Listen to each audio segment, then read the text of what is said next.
Bismillahir Rahmanir Rahim. Nahmaduhu wa nusalli ala rasulihil kareem. I greet you on this, the 26th day of the month of Dhoul Qa'da from Sheffield in Britain with Assalamu alaikum wa rahmatullahi wa barakatuh. And this video is meant for my students around the world. I don't know how many they are. I don't know where you are. But they are always asking me, Sheikh, what book are you reading now? What book are you reading? Sheikh, I want to read all the books that you've been reading so that I can get the knowledge that you're getting. So I want to share with you that whenever I get a little time and I'm not traveling or I'm not lecturing, my favorite passion is to read books. And when I read books, I'm transported to other worlds.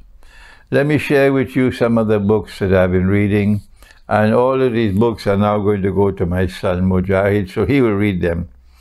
Here is a book by Maulana Abul Kalam Azad, and it's entitled India Wins Freedom.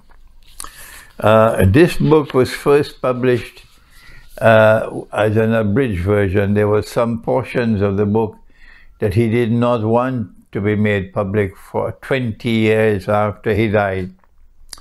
And those portions of the book that he kept for 20 years after his death was not published, pertain in particular to his comments on his friend Jawaharlal Nehru, who became Prime Minister of India. I read this book by Maulana Abul Kalam Azad, a man for whom I always had great respect. He made some mistakes in life, but when I meet with him, he will surely differ with me about what I consider to have been mistakes that he made. But nevertheless, I have great respect for him, and it was a very important book for me to read by Kalam Azad, because it's almost a biography. He dictated and someone else wrote the book. And he kept out everything about his personal life. There's nothing in there. It's only his political views here and some of his religious views.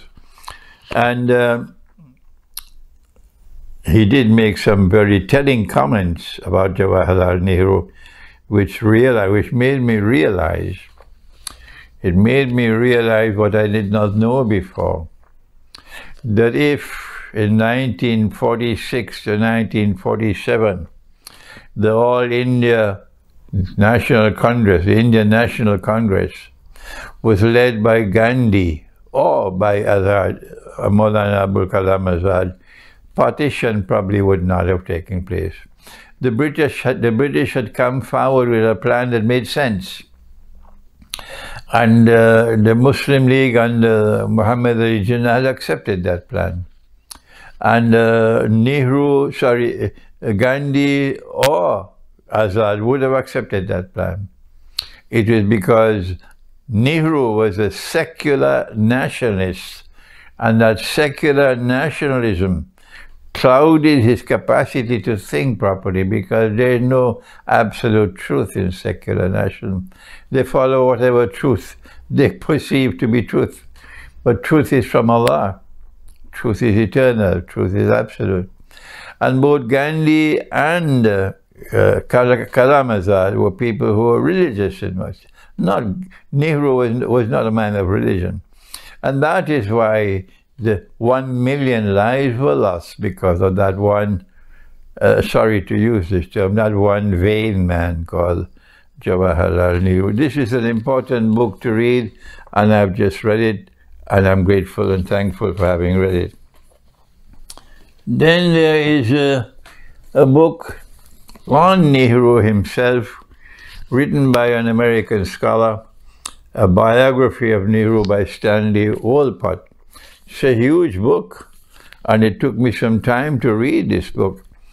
And having read this book, I realized that Abul Kalam Azad was correct, and that Gandhi was correct, and that Nehru was in fact the one who was responsible, more than anyone else, for the partition of India and the birth of Pakistan. Had it not been for Nehru, it was still possible. The British had come forward with a plan which made sense, that the two people would have agreed to live side by side and to share India in mutual respect and in peace.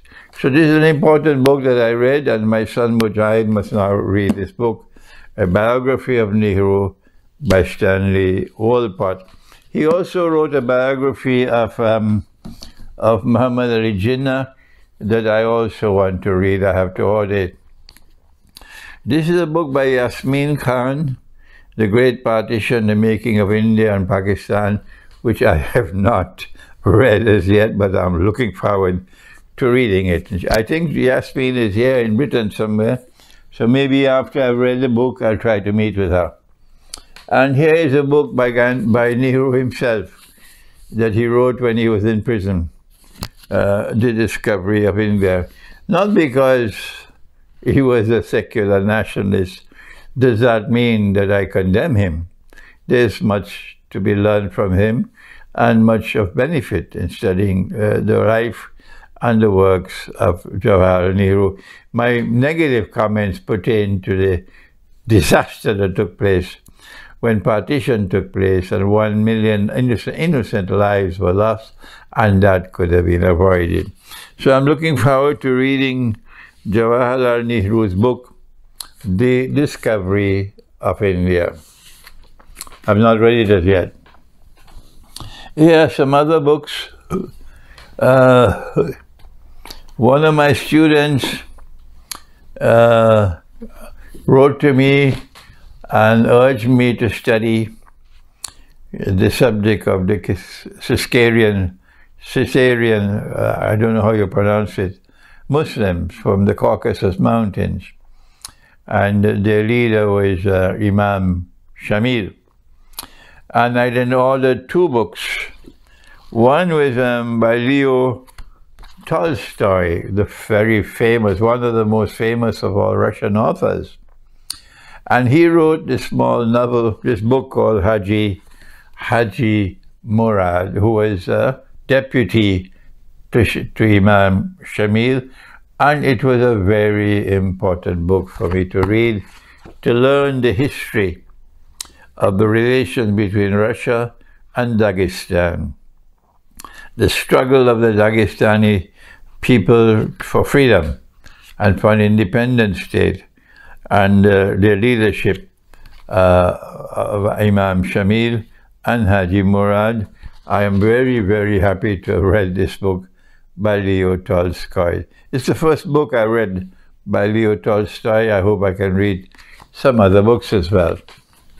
Inshallah. My son Mujahid will now read this book. And then I bought this book on the biography of Imam Shamil himself by Leslie Blanche, and she wrote a magnificent book. Oh yes. I spent 6 days in London finishing this book. It's a big book on the life of Imam Shamil, who led the Dagestani people 100 years ago or more in his struggle against Russia for freedom. What was plain and clear to me from my study of the subject is that they were following the Dagestani people and their leadership. They were following culture more than they were following the Quran, and that their knowledge of the Quran was defective. Yes, that does not mean that they were not good people, and a people in whom we can be proud in their courage with which they fought. But it was a hopeless cause, and eventually they lost, and Imam Shamil had to surrender to Russia, and he was then taken to Moscow, where the Tsar himself showed him that Christians had more of rahmah than Muslims. Rahmah, mercy and kindness. And he was amazed to see the qualities of mercy and of kindness amongst the Christian Russians. that he and his people did not have in Dagestan. So this was an extremely important book for me to read, The Sables of Paradise by Leslie Blanch.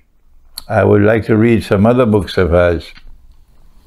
This is a book somebody gave me, perhaps in Rotterdam. I won't mention his name, but it's a book on law, on international law, and what is the English title of the book?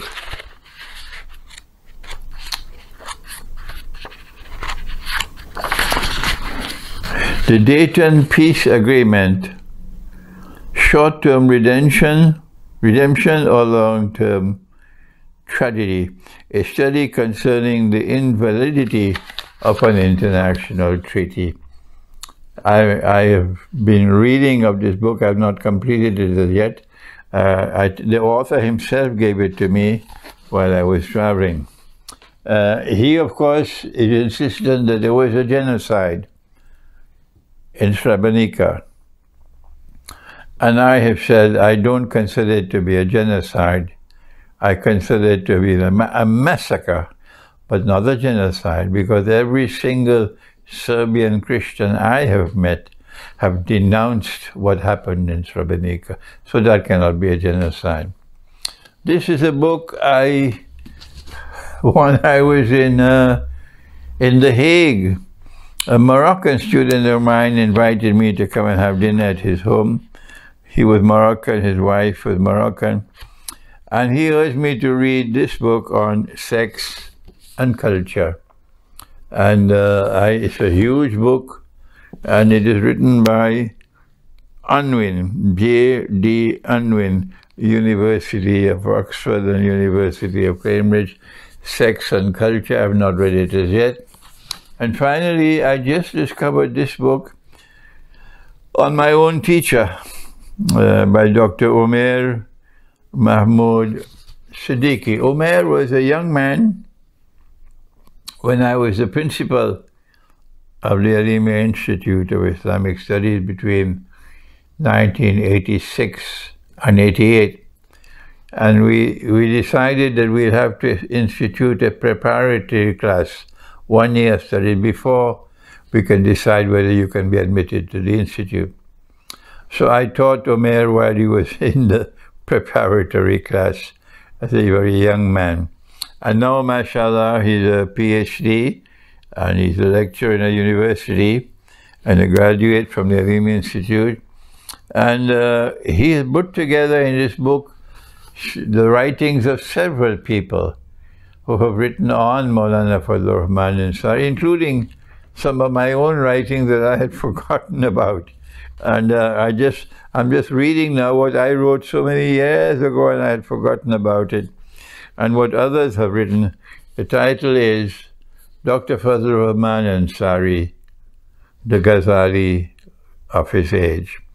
It's a very interesting book, and I advise you to try to get a copy and read this book, what others have written about Maulana Fadlur Rahman Ansari. All of these books that I've read and I'm reading will all go on to my son Mujahid, so he can read them and be transported to other worlds of knowledge, which I hope will excite him. Thank you.